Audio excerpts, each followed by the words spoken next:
Son 20-25 yıldır Dersim sorunuyla ilgileniyorum.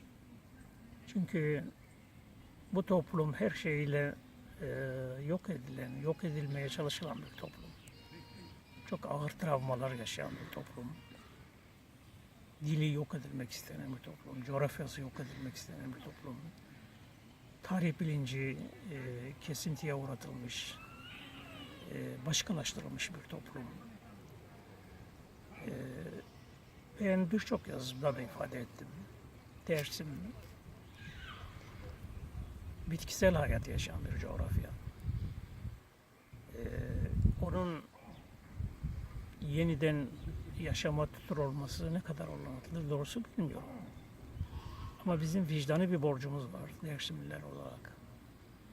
Bu resmi iyi görüp, iyi tahlil edip bir şeyler yapma, tarihe en azından not bırakma, kendi çocuklarımıza, torunlarımıza bir farkındalık yarattırmak, bir miras bırakmak anlamında vicdani sorumluluklarımız var. Şimdi doğrusu şeyi anlamıyorum. Yani teden beri anlamıyorum. Hala da anlamıyorum.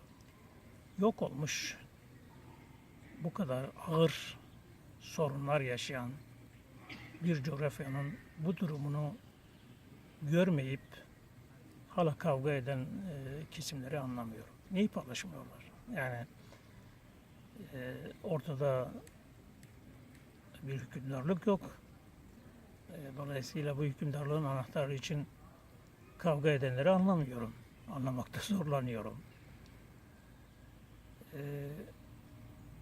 Ama şeyin de farkındayım tabii. Yani bizim özellikle son 2-3 yıldır Dersim Meclisi fikriyatı etrafında dillendirmeye, anlatmaya çalıştığımız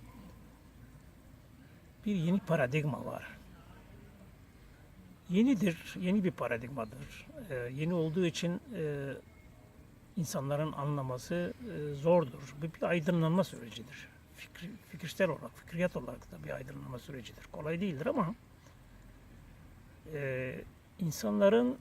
insanlarımızın daha doğrusu Dersimlilerin hangi gelenekten geldiği çok önemli değil. Hiç önemli değil. Dersimlilerin Dersim'e ilişkin bir laf söylerken, bir tespitte bulunurken 100 kere düşünmesi gerektiğini düşünenlerdenim. Çünkü durum onu gerektiriyor. Yani bizim farklı düşüncelerinden dolayı hiç kimseyi ötekileştirme diye bir lüksümüz yok. Bu coğrafyada, bu coğrafyanın bir biçimde coğrafik olarak da, tarihsel olarak da, inançsal olarak da, dilsel olarak da her anlamıyla varlığını sürdürmesi diye bir dert var. Şimdi bu derdi yok sayarak insanların birbirleriyle didişmesi büyük bir vebaldir. Ben bunu anlamıyorum. Yani eleştirmek başka bir şeydir. Tabii ki eleştiri olmalıdır. Ama eleştiri somut döneler üzerinde yürütülmelidir. Bir fikriyat var. Bu fikriyata ilişkin söylenen şeyler var. Bu söylenen şeyleri baz alarak söylersek neden yanlış olduğunu ya da neden başka türlü olması gerektiğini söylemek başka bir şeydir. Ama bütün bu döneleri var yok sayarak olmayan şeyler, fikirler üzerinde düşünce yürütmek başka bir şeydir. Bugün özellikle sosyal medya ortamında meclisi ötekileştirme çabaları bugüne kadar benim görebildiğim kadar ki ben bütününü büyük bir dikkatle, büyük bir empatiyle izliyorum, okuyorum. En uç noktadaki eleştiriler, en uç noktadaki değerlendirmelerle bile empati kurmaya çalışıyorum. Acaba diye soru soruyorum defalarca. En uç noktadaki eleştiride bile acaba diye. Gerçekten yanlış bir şey mi yapıyoruz diye soruyorum ama yok böyle bir şey. Yani şimdi orada bir şeyi görüyorum. Yani özellikle son günlerde Selman Çimen'in yazdığı yazı çok değerli bir yazı. Çünkü bir hakikata ciddi sosyolojik anlamda dikkat çekiyor. Travma toplumuyuz. travma toplumu olmamızdan kaynaklanan ciddi depresyonu geçiriyoruz bireyler olarak, toplum olarak. Depresyon toplumuyuz. Bundan vazgeçilmelidir diye düşünüyorum. Çünkü yanlış algılar var. Yani şöyle bir resim çizilmeye çalışılıyor mesela. Ya işte siz Avrupa'da durmuşsunuz, bizim yerimize işte meclis kuruyorsunuz. Bunu diyen arkadaşlar meclisten ne anlıyorlar merak ediyorum. Yani büyük ihtimalle bu arkadaşlar meclisi bir iktidar organı olarak algılıyorlar. Ya işte bu iktidar organını Ali Veli Baki gasp etti, bize yer kalmadı diye düşünüyorlar herhalde. Yok kardeşim, meclis böyle bir şey yok. Kendine mal meclis çok uçsun böyle her bir ne iktidar organı yok. Yani yaratılmak istenen ya da söylenmek istenen şudur. Dersimli'nin toplumsal birliğini yaratmak öncelikle. Yani bu Dersim'deki mevcut durumun doğru tahlil edilmesi temelinde kutuplaştırılmış, ayrıştırılmış, birbirine karşı düşmanlaştırılmış bu toplumun toplumsal birliğini sağlamak. Bunda bütün Dersim'deki bütün toplumsal kesimlerle olayı tartışarak, ortaklaşarak ortak bir akıl yaratma çabası. Meclis bizim dildeki anlamıyla meslet, istişare etmek, konuşmak, danışmak, birbirinden öğrenme bir de içeriyor. Yani öyle bizim o klasik örgütlerde anladığımız gibi işte yukarıdan tepeden aşağı doğru örgütlenen birilerinin hep buyurduğu, ötekilerin de hazır ol da görev beklediği bir örgütsel paradigma değil. Böyle anlıyor olacaklar ki arkadaşlarımız kafasından eleştiri üretiyorlar, fırtına koparıyorlar, rahat olsunlar. Böyle bir şey yok. Ya da bazı arkadaşlarımız işte ne bileyim ya ihtiyarlar meclisidir deyip bizi bu şekilde ötekileştirmeye çalışıyorlar. Şimdi ihtiyar olmak bizim suçumuzsa ne yapalım yani şimdi?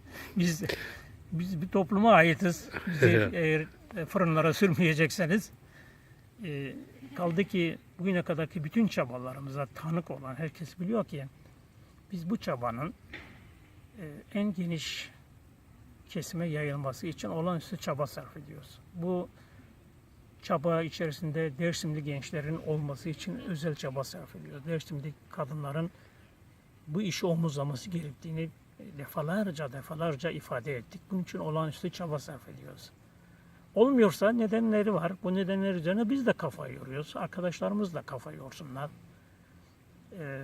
Bu çabaya el atmak isteyen hiçbir birey, hiçbir toplumsal kesim dışlanmamıştır. Dışlanmaz. Dışlanması mümkün değildir. Böyle bir dışlanma çabasına herhalde en çok Baki İşçi karşı olacaktır. Çünkü Baki İşçi'nin bu konuda kafası öteden beri son derece nettir. Bütün toplumlarda, toplantılarda da ifade ediyor kendisini. İyi kötü kaleme aldığı yazılarda da ifade etmeye çalışıyor. Birçok arkadaşımız da böyle bakıyor ama şöyle bakmamak gerekiyor. Şimdi başka bir sorunumuz şudur. İşte birilerini sevmiyor Dersimli birini. Ali'yi sevmiyor diye. Ali de eğer bu çabanın içerisindeyse buradan bir şey çıkmaz. Ali varsa ben yokum diyor. Böyle bir şey olamaz.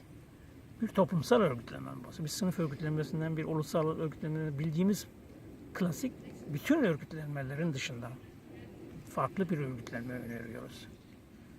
Dolayısıyla burada herkes olacaktır. Fikriyle olacaktır. Yani hiçbir siyasal akıl ya da düşünüş biçimi bir başkasını rapt alma hakkına sahip değil. Bunu baştan reddediyoruz. Bütün bunların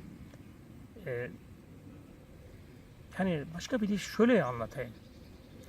O klasik Marksist örgütlerde ya da sosyalist örgütlerde ya da hatta kısmen ulusal örgütlemelerde olduğu gibi çoğunluğun azınlık üzerindeki tahakkümünü bir kere reddediyoruz.